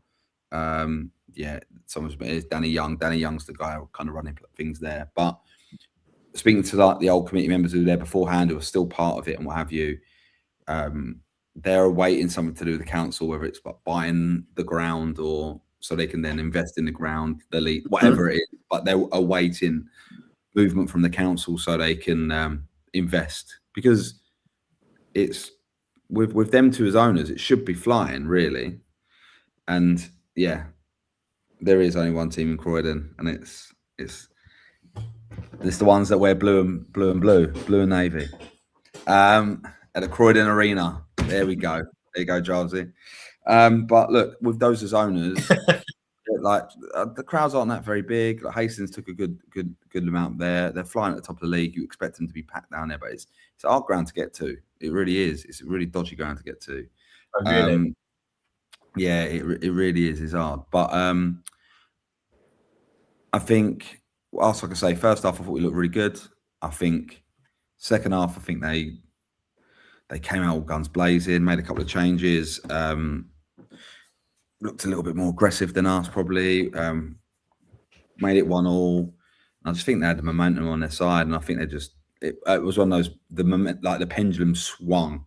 Like no one of those. At half time, I'm sitting there thinking, "We're all right here. Like we're going to be all right. We're going to win today." And the pendulum just completely swung, and we just couldn't grasp the game.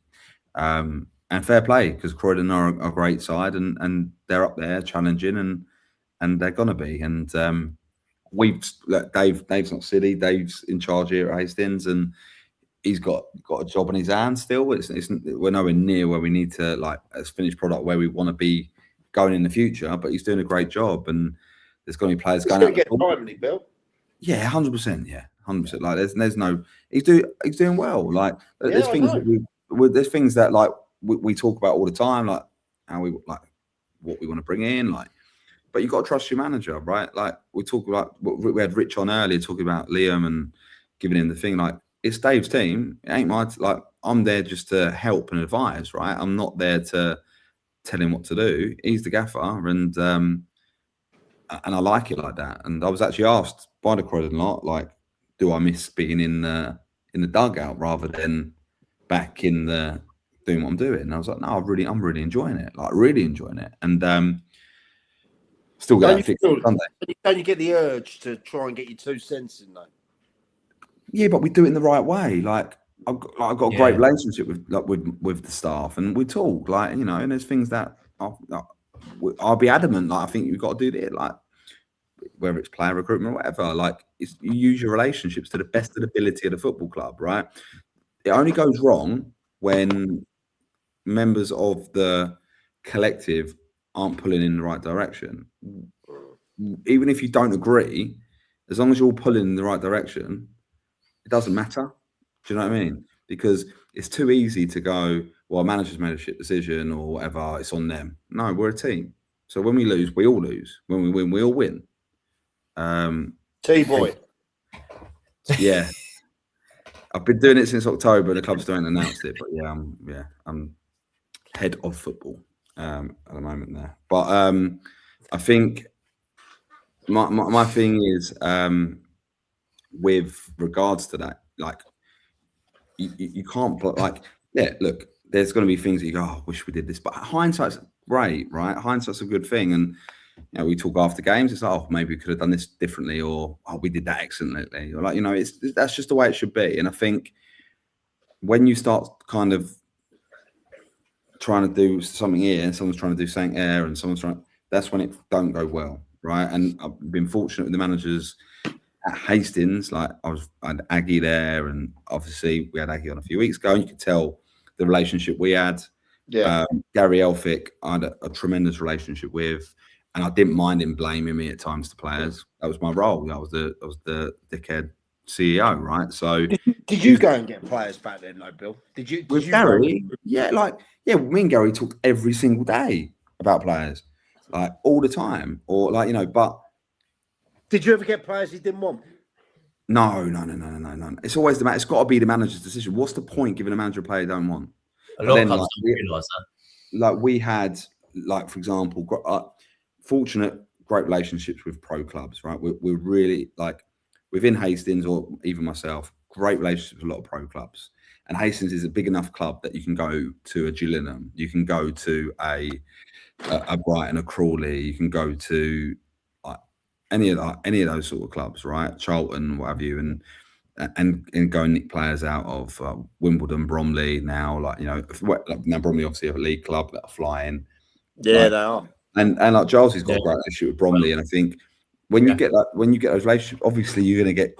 I might get the call over the manager, or the manager might get the call. Like it depends on the relationship, but it's how you feed that in, isn't it? It's how you work. You wouldn't go. Do you deal with agents?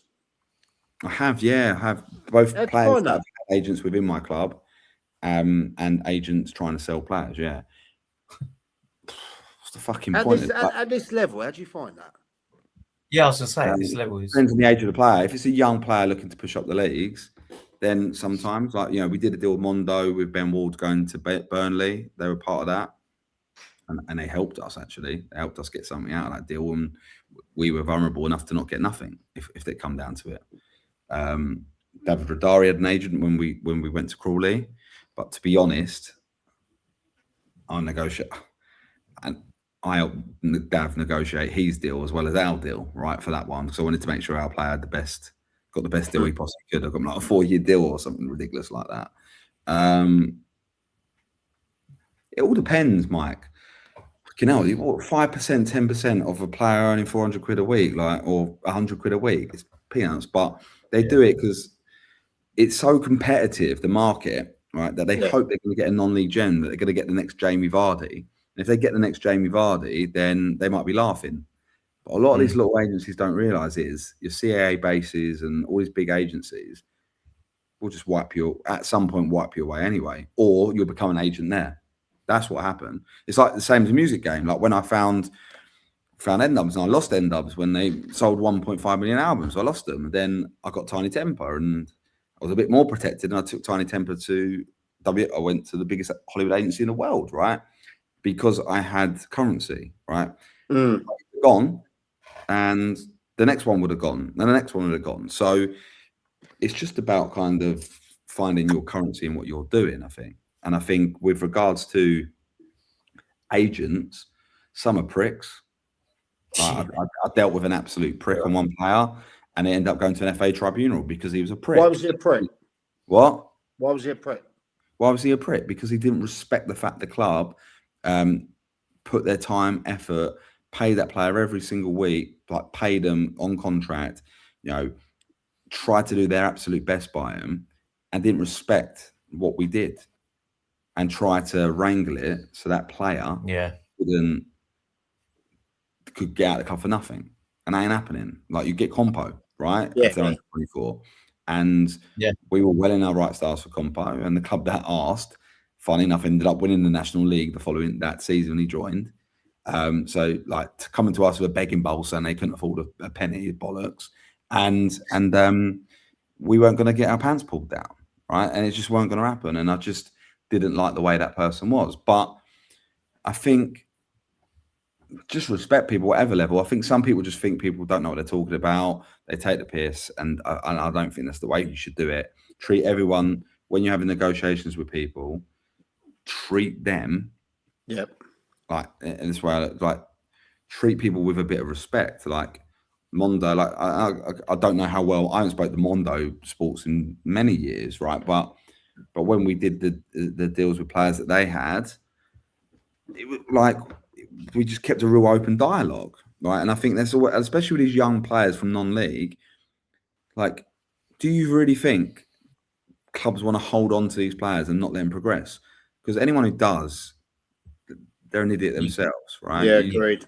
If you've got, say you're a step 6 club and a step 4 club coming for your player because he scored 25 goals, whatever, and you hold on because he's on contract, you're not going to let him go because he's been naive enough to sign a contract to a step 6 club or whatever, then you're as bad as the ecosystem. Like you should get the bad karma, in my opinion.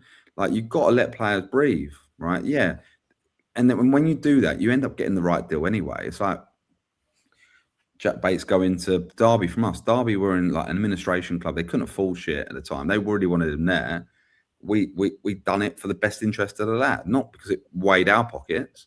And that's when you get, like, obviously Jack's now playing national, like he's back down playing National League, but he goes out and does that, and that's why you get sent a shirt from the lad saying thank you for everything you've done, because you've done it the right way, rather than like it being clouded by dickhead agents. Do I think they're needed at this level? Only for those really young players trying to navigate the move. What would be your target age then? What, for a player? I think at this level, step 4 that I'm in now, even you're probably talking 16-year-olds to 21-year-olds, right? And then if you've got like a shit hot player that's breaking through at 22, 23, 24, they might nick an agent. Of course they might, right? But at the same time, it's probably unlikely. And that's why you probably don't see many players 24, 25, 26, 27 get put on contracts, right? Because the time's kind of gone at a certain level. If you're at National League and you're pro and whatever, it happens, and you can move players about. But I think some like chairman and CEOs have their favourite agents who they probably do little side deals. Yeah, I hear it all the time, little side deals, little cut-ins and stuff. And that's the part of the game I think it sickens me. But, you know, each to their own. Some people still dinosaurs and think a brown envelope is king, right? Like, they like to rip off where they are in their position at their club. But just things like that I'm just not having. But that's my opinion on agents, which I don't know. I don't know what anyone thinks of that. It'd be great to get your thing. I mean, I you know, in that way, I haven't come across it enough though. But what other things stuck out this weekend then, lads? Go on. Anything you've heard? Anything else? Don't know, like nothing. Worthing awesome. That was 4,000 people, right? Yeah, and you know, obviously, we were Tuesday down at that the game, weren't we? Three Bridges. What a game that was! Three Bridges. Wow, good game, yeah. Some team, mate. They are really some team down there. Yeah. They're probably going to go on and win the league this year, I think. By the looks of things. Correct. I said in a tweet that Three Bridges, Jamie's built some team there for this season, and yeah, they'll be going up this season. Three Bridges, and hopefully they get to they get to the final of the cup as well. Yeah, the Amex be really, really good. So we had the groundsman, didn't we? Yeah, Keith the groundsman. What a lovely lad he is. in there. So, Yeah. but yeah, there's something. Horsham were missing. But Horsham were missing a few. Did they leave players out? All right, okay. So quickly, this is the difference sometimes of a club do well and a club doing bad, right? Go on. Different day of the week, Saturday and Tuesday, you always expect a lower crowd, right? Yep. 4,000 Worthing versus Horsham. I went to Borough versus Horsham on a Tuesday night where we talked about it, where it was like one's a part-time team, one's full-time. Yeah. Truth of the matter is the other was better than it. Like the part-time team looked like they train and the other team looked like they train on a 3G, third of a pitch once a week, right? They only had 700 there and they just had 4,000. That's a massive difference, isn't it? Huge Same difference. league. And I fully expected Worthing to win yesterday as well. I did. Oh, 100%. Because I spoke to Dom on Tuesday night, and he's got a massive injury crisis. He has. He's got like 8, 9 players out. 8 missing Tuesday night. Yeah. Really? And Worthing have been flying. All right, they've had a little dip. They're having a little bit of a wobble at the moment. Yeah. They're dropping points. Mm. They'll be all right though. They'll be all right. Like, if they don't win it, they'll be at least in the playoffs. Like, they'll be fine. We won't talk about the thing that got mentioned in our chat about the East Sussex referee. We're not going to talk about that. No. Oh yes. Now everyone's going to be going. No, anyone in East Sussex would have had it in their group chat today anyway. So we won't digress. And the reason why we won't digress is because there's other people that could get hurt by that situation. Yeah. So it's a personal one, that one. Isn't it? It is a scandal. It was funny when we heard that. Oh my days! Bloody hell, it's like again, poor on the lady, but we move on. Yeah. So I just got to address this one. Yeah. Go on, Mike. Your boys Worthing. What happened then? Yeah, they got hammered again. It was about another 8-0 or something, wasn't it? They got hammered. Worthing Town got hammered. Oh, sorry. I'm confusing. No, not. Yeah, Worthing Town. The ones that pound the old 8-0, wasn't it? By Rustington, 8-0. Yeah, I mean they've had some results lately, but I don't want to go too hard on them. But I just think they've got the wrong structure there at the moment, and I think they need to look behind the scenes as well. Like, so is since they played. Since middle of November, they've lost 8-1, 4-1, 8-1, 11-0, drew 3-0, lost 7-0, lost 8-0. Have they question? They can't go up though, can they? They're stuck on that 3G, like. Yeah, but they can't go down. that was more the problem. You and me get a game at the moment, Bill. Yeah, I know. I fancy it. Even Penn play left back or something like that. Yeah, maybe in the change rooms. There's beautiful facilities, mate. Beautiful. It is. I know. I went there with Upfield 23s on a Friday night, right? Yeah, that's when they play. I went there on a Friday night with the 23s in the cup game, and Luke Carter, who was on my staff at Upfield at the time, he was doing the 23s and he couldn't do the game, right? And I went there and we took a bare bones 23s. Steph, actually, funny enough, who keeps piping up on here, was in goal for us. Yeah. He had a big ACL injury, so he spent last year kind of recovering. He was goalkeeping coach at Hastings United men's, and he was just playing for us on 23s just to tick himself over, right? Just to kind of get back in the groove. No, I'm not. I'm saying the story, Steph, right? So we've gone bare bones. There's like 4 or 5 lads I've never seen in my life, right? In the change room, it's one of those ones, yeah. No staff, very unorganised, and I'm not thinking, fucking hell, like this is really, really not my cup of tea. We've gone there and had a go, and we went 1-0 up. I think we went 1-0 up. Ended up 2-2. We went to penalties. No, and pens, right? And we've gone sudden death. They've missed. We score, we win. Geezer, the most cultured left foot I think I've ever seen in the game. He was I've never seen him play before. He was unreal in the game. He fucking slaps one over the bar. Then they score. It's like the 7th pen. They score. Then Steph picks up the ball. One of our players is walking forward. And Steph's like, "No, I'm having it." He puts the ball down.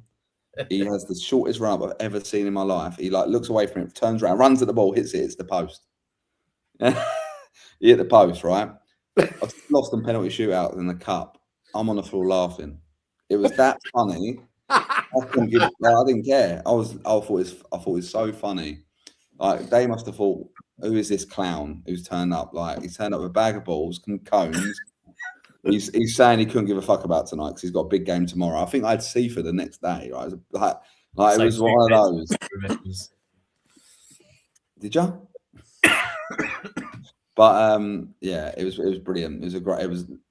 And I think the facility was brilliant. I think the facility is brilliant there, but it's limited, isn't it? It's like they just can't go anywhere from it. So, which is an absolute shame. But yeah, tonight's been good. Like I hope people don't, with my pet hates with regards to praising losing and silencing fans. It's not me digging people out individually, right?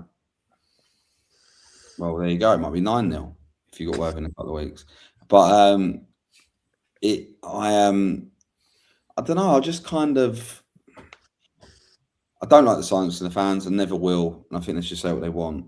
But yeah, with losing, I just don't know. I think losing can become a poisonous habit. So if you're making excuses for it, even if you like no, when clubs get relegated, and they go, oh, we'll see how we get relegated and we'll go next year. The problem with the East Grinstead situation is, even if Andy and Grant stay there and they're putting money in still, it might not work out. It might be the club might feel so battered, they might continue down this path. Like look at Lancing. Do you know what I mean? You know, look at Salting. You know, even with Loz in there, right? Sometimes losing becomes such a habit. It's really, really tough to get out of it. So stop praising it. Stop making excuses, and try and turn the losing habit into a winning habit. Like do everything you can. Then when you win, gloat all you want. Fucking post the fucking highlights. You know, whatever. But like I say, we have to on here as a collective, because we're obviously involved in the club. When my club loses, we have to talk about it as well. And if you give it, you got to take it. Just from when Billy said about silencing fans, that sort of thing, sort of leads into a good thing, because we've spoke last week, didn't we, Mike, about bringing something new into the pod. Oh yeah, we're gonna have we have a dialing moment. We're gonna have a direct number. So get hammered.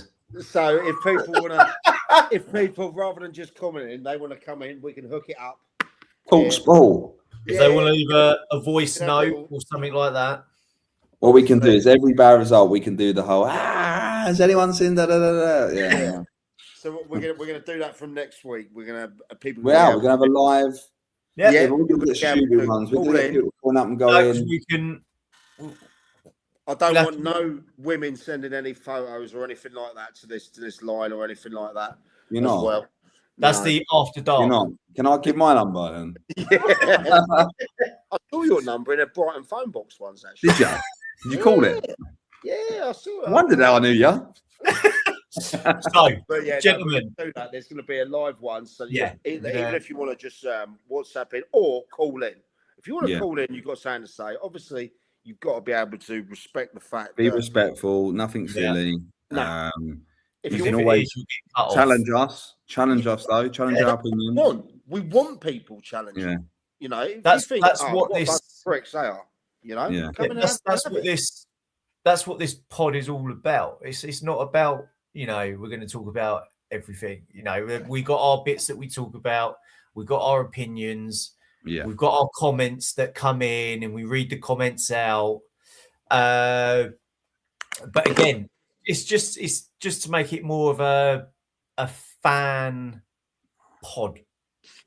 Yeah, and I think that's fair enough. Yeah, and to be fair, you know, the pod's doing well. I mean, we're getting spotted by people at games of how much they enjoy on a Sunday, sitting down watching the pod. They don't want to be on Billy's list, though. They don't want to be on Billy's list. Don't worry, I'll put myself on the list. But they don't want to be on it. But it's just, yeah, people like to sit down on a Sunday night and they know when it hits 9:59, sorry, and it hits 1:59 on here for me, it's time to go to bed. Yeah. So question. Yeah. Might be on the list, mate. Be careful. That list is going to need new subjects next week, and I don't mind revisiting stuff if I need to. Right. But what numbers coming in? What have we done today? How many people have decided to listen to my shit, your shit, and fucking Lee's shit? Go on. Right, we are currently on 1,480 people watching. Right, I'm not leaving till we hit 1,500. I'm not having it. Right, so 1,500. That is the more people, please, biggest. Because I'm not having it. Right, because I'll drop another exclusive if we get 1,500 next minute. Like I'll drop something big. Right, I will go in at someone. We need 8 more. 8 more. Comment a name. Someone put something for me to talk about. Us a comment quickly. Last 4 minutes. I'll go on. Give me counsel. Who is the worst player you ever signed? The worst. The worst. Oh, God. I need 3 more people in it. 3. The worst player. New record. Right. Got a bit of time to think about player this. Billy's stuck some money on the table for? Oh, the worst player I've ever 2 signed. more people.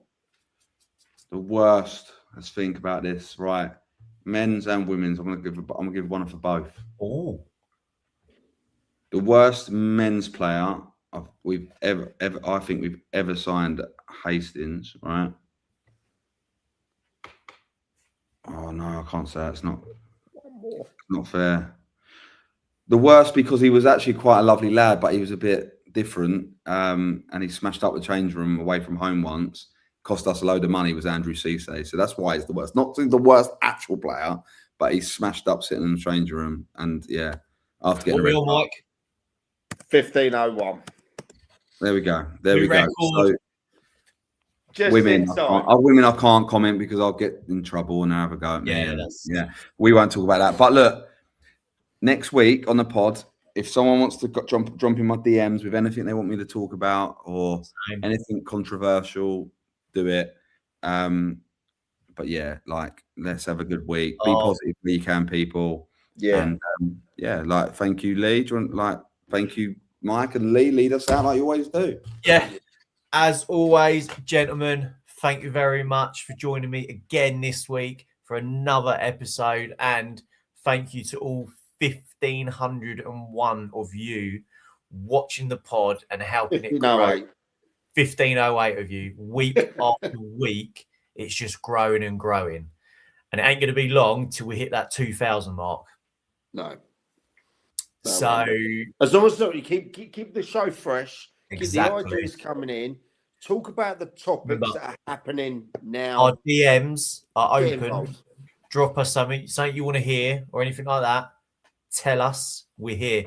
But on my phone, it's 9:59. So Mike, I'm out. Cut me off. Go to bed. Get rid of him. He's right, gone. So carry on. Right. More fun, that, isn't it? Right. Yeah. Right, just quickly before we go, how's this boxing career of yours going? It's going down the pan, mate. I missed Saturday. Not ready. No, I'm going for a private session on Tuesday because I didn't tell. No, unfortunately, I had to take the kit man to Croydon, and we had to leave at a certain time to get there on time. And if I went boxing, I wouldn't have had. So I went for a fry up instead. Yeah, but don't worry.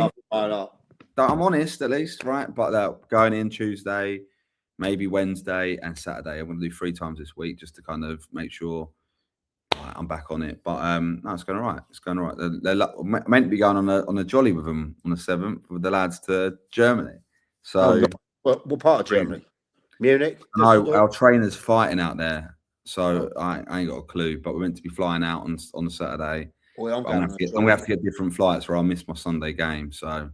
And then I'm meant to be going to LA the week after, so I'm going to Vegas in about 10 days. So I'm going to be doing one of the shows from Vegas. I'm going to do it from the MGM. I'm going to have to do one of the shows from LA, actually. I have to. We're international now, Bill. We are international. We're international. We're out there making things happen. But yeah, look, I want to. It's a disclaimer for everything that we talk about. Yeah. We don't talk about these things to make people feel uncomfortable or put people under the bus. It's our opinion, rightly or wrongly. We love the interaction. We love the fact that people want to listen to us talk.